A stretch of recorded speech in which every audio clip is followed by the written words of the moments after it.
Napoleon III and Empress Eugenie looked like the perfect couple, but behind bedroom doors they hid a bombshell secret. The Emperor was one of the most notorious womanizers in France, and his conquests included famous actresses, models, and heiresses.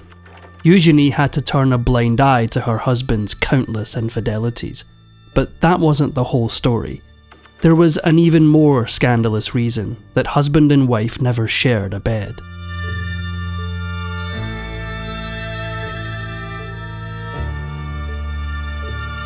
Napoleon III, aka Charles Louis Napoleon Bonaparte, was the subject of controversy before he was even born.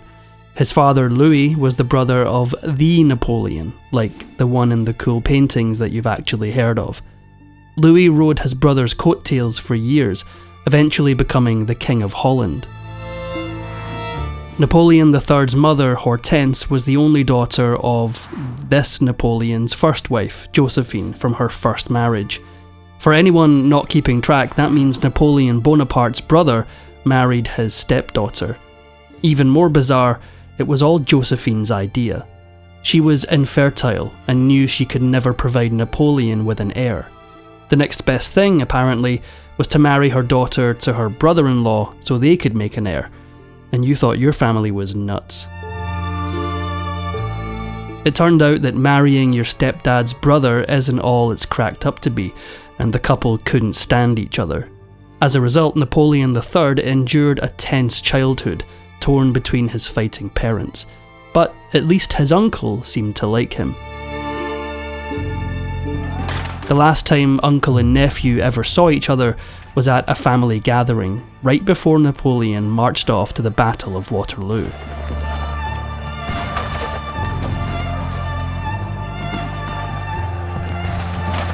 After his catastrophic defeat in 1815, the new French regime forced all of the Bonapartes into exile.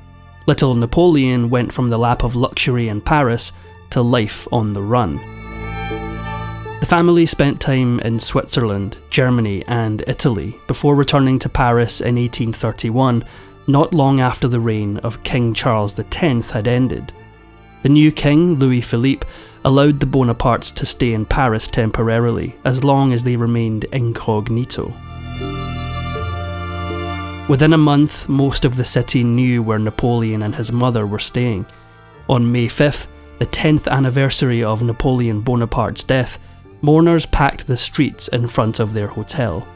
It was a gesture that filled Napoleon III with pride and hope, but it was also the last thing they needed. The new king couldn't have a Bonaparte in Paris turning people against him. Napoleon III left Paris a changed man. His name had always weighed heavy on him, but his time in the city gave him a new perspective. He saw how much people loved his uncle, and he became convinced that he could march on Paris and that the people would rise up to support him. After a failed attempt at a coup in Strasbourg, he once again had to flee France. He travelled to London and then to Brazil before finally ending up in New York City. There he mingled with the American cultural elite. The name Napoleon still opened plenty of doors. After a time in the Big Apple, he set off to explore America, but didn't get very far before he received a letter from his mother.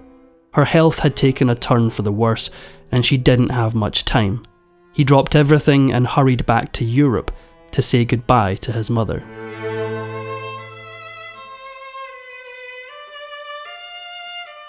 It wasn't long before Napoleon's thoughts returned to seizing power in France. In 1840, he bought weapons and uniforms and gathered about 60 men to march with him. It wasn't much, but Napoleon figured he didn't need much of a force. He'd just show up in France and the people would rejoice at a returning Bonaparte. His grand invasion of France didn't even make it off the beach. They arrived on French shores where customs agents immediately stopped them. They had hoped the local garrison would rally to their cause, but that didn't happen. The garrison surrounded Napoleon's men on the beach. After a tense standoff in which one of Napoleon's men died, the locals apprehended all of the mutineers. The press made him a laughingstock, and he was sentenced to life imprisonment. But it's not like the French king locked him up in a dank cell. He had guards, but he still had a surprising amount of freedom. He was even able to shack up with a local woman named Eleanor. He fathered 2 children with her while biding his time and planning his next move. Everyone knew Napoleon III to be a notorious womanizer. His most infamous conquests included Eliza Rachel Felix, the most famous actress in Europe, and the Countess of Castiglione, the first supermodel. And that barely scratches the surface. Napoleon III kept himself busy in captivity, but that doesn't mean he was satisfied. The press could ridicule him all they wanted, but he knew deep down that the people of France adored him and were waiting for his return. In 1840, when his uncle Napoleon Bonaparte's body returned to Paris to much celebration and fanfare, Napoleon III's confidence only grew. On May 25, 1846, Napoleon, disguised as a labourer, simply walked out of prison. He walked right up to his getaway carriage, which took him to the English Channel. From there he sailed to England, where he started his plans for another insurrection. In July, Napoleon learned that his father had died in Italy. Through his grief, he saw an opportunity. With his father gone, Napoleon was now the clear, unopposed heir to the Bonaparte dynasty. Although the Bonaparte name still held weight, Napoleon III needed real cash if he ever hoped to return to France. Well, his latest mistress, Harriet Howard, was one of the wealthiest women in England. She must have adored Napoleon because she soon allowed him to move in with her, taking in his 2 illegitimate children and raising them as her own. Harriet Howard was the bankroll for Napoleon's ambitions back in France, and after years of failed coups and public embarrassment, his time had finally arrived. The restoration of the French monarchy didn't last too long. In 1848, the people rebelled yet again, forcing the king to abdicate his throne. Napoleon saw the moment he had been waiting for. He immediately set out for Paris and arrived to find the Second Republic had taken over. Different factions were all vying for power under the new regime, making it the perfect time to begin his political career. Napoleon arrived humbly, telling the new provisional government that he was without any other ambition than that of serving his country. He did not get the response he hoped for. The provisional government told him to beat it. The last thing they needed was a Bonaparte in Paris stirring up even more chaos. Napoleon, by now having learned patience, returned to England and waited for things in France to settle down. He soon realised that he'd made an excellent decision. It meant that his hands remained clean of the bloodshed that was coming. The June Days uprising saw insurgents rise up against the provisional government. Paris turned into a war zone. Barricades soon filled the streets, and by the time the fighting stopped, thousands lay dead. Napoleon III, nephew to France's greatest hero, had been in London the whole time. Many in the new government were tainted, but his hands remained clean. After the uprising, France held elections for the National Assembly. Napoleon III ended up on the ballot for 13 different departments, and he was elected in 5, receiving more votes than any other candidate. By the end of the year, France held a presidential election. Napoleon III was the name on everyone's lips by then, and he won in a remarkable landslide. He received a whopping 74.2% of the vote. Everyone loved him, from peasants to workers to small business owners to intellectuals like Victor Hugo. Finally, after fighting his entire life, Napoleon had what he had always wanted. He was President of France, but that wasn't good enough.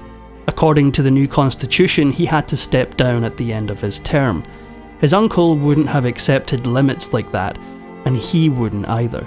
He quickly sought out an amendment that would allow him to succeed himself at the end of the term. He managed to get a surprising number of votes, but he didn't get the 2/3 majority he needed. When his vote failed, he did something drastic: a coup d'etat. Along with his senior officers, he got to work on the night of December 1st, 1851. They occupied key strategic points across the city and plastered the streets with posters. These posters said that Napoleon had dissolved the National Assembly, new elections were to take place, and Paris would remain occupied until then. Napoleon was done playing fair. Even some of his own supporters couldn't support the coup. Several Republicans tried to organise a resistance, but Napoleon responded swiftly and brutally. They swept through the city and crushed any insurgents they found. By the end of the day, somewhere between 300 and 400 rebels lay dead on the streets. A period of intense political repression followed. He had 26,000 people apprehended. Many of them had their property confiscated and were forced to leave France. Napoleon shipped the unluckiest ones off to a penal colony in French Guiana. For a self-proclaimed man of the people, Napoleon III was acting like a tyrant. It wasn't enough to write a new, remarkably authoritarian constitution. Napoleon III saw himself as heir to Napoleon Bonaparte, and Napoleon Bonaparte was no president. After embarking on a national tour and basking in the adulation of the people, Napoleon made it official. He was the Emperor of the French. Critics had ridiculed him for years, but they weren't laughing now. As an emperor, he now needed a wife who could bring political alliances. He started sending letters to the families of all of Europe's most eligible princesses, inquiring about marriage.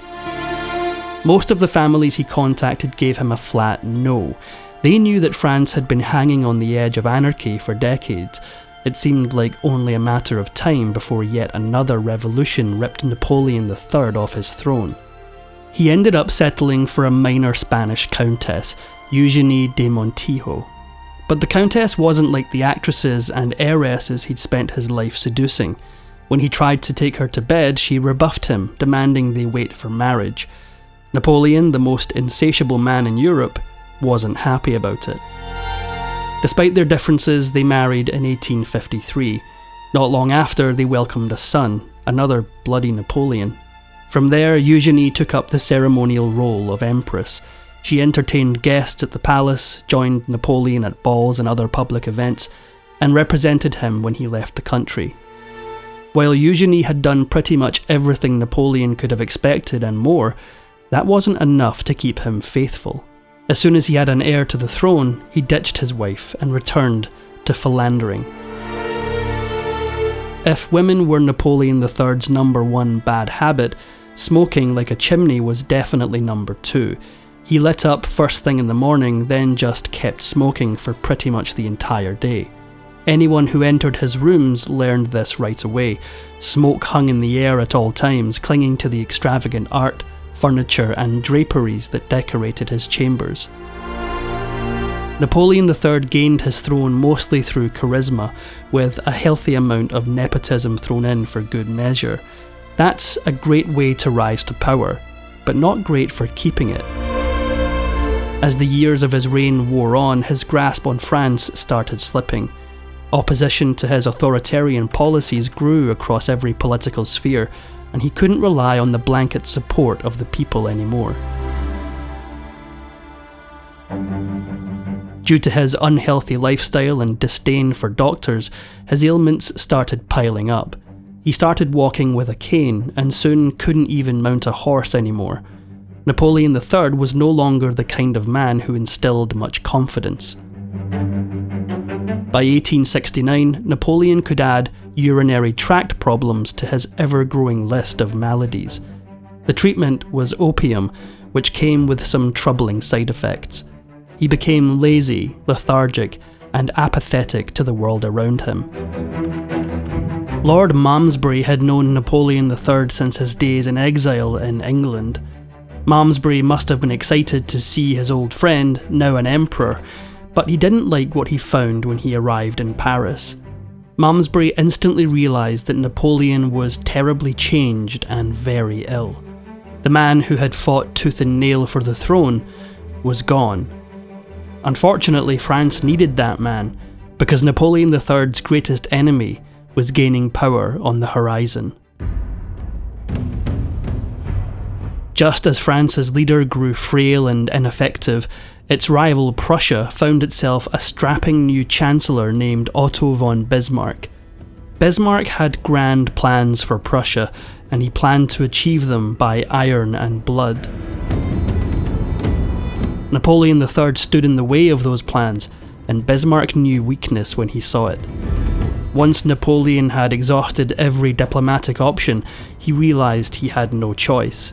Bismarck wanted iron and blood, and he was going to get it. Although Napoleon's body was already wasting away, he decided to lead his men from the front lines. The Franco-Prussian conflict was just one misstep after the other, all leading to the catastrophic Battle of Sedan. Napoleon's forces just weren't up to the task of taking on the elite Prussians. When the dust settled that day, the French had lost 17,000 men. The Prussians captured 21,000 more, including Napoleon III himself. Reports of Napoleon's actions during the Battle of Sedan are truly disturbing. As the battle grew more and more hopeless, the anguished emperor wandered around aimlessly out in the open as shells rained down all around him.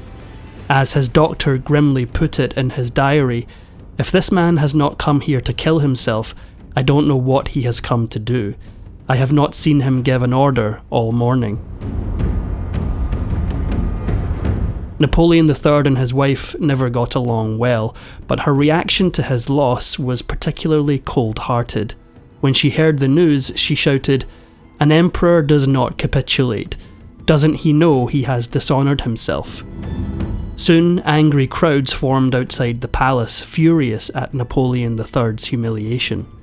The Empress slipped out a side door and fled to England. After everything he accomplished, Napoleon III was nothing more than a scapegoat in the end. A newly elected assembly removed him from power and placed the blame for France's loss at his feet. They arranged a peace with Prussia, and with Napoleon III suitably neutered, Bismarck let the disgraced emperor walk free. After his release from Prussia, he had no money to his name and could find no support anywhere. He had to pawn the clothes and jewels on his back just to afford safe passage to England. Once he arrived, he entertained no new plans for invasion or rebellion. He just wasted away until he died after complications from surgery, but not before uttering his final words. As his breathing slowed on January 9th, 1873, he clung to his attendant and asked, "Were you at Sedan?" When the man said he was, Napoleon III continued, "Isn't it true that we weren't cowards at Sedan?" Napoleon Bonaparte was one of the most uniquely brilliant people in history, and Napoleon III couldn't live up to him. However, many of his critics pointed to the same reason to explain why Napoleon III failed. His obsession with womanizing was so all-encompassing that it seriously affected his ability to rule. But as far as Napoleon III saw it, he had no other choice. The man was addicted to intimacy, yet he couldn't get any of that from his wife.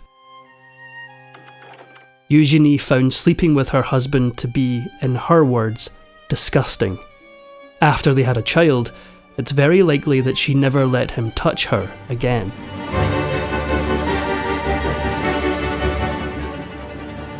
Thanks for watching History Exposé. If you love uncovering the best stories in history, hit like and subscribe to keep exploring with us.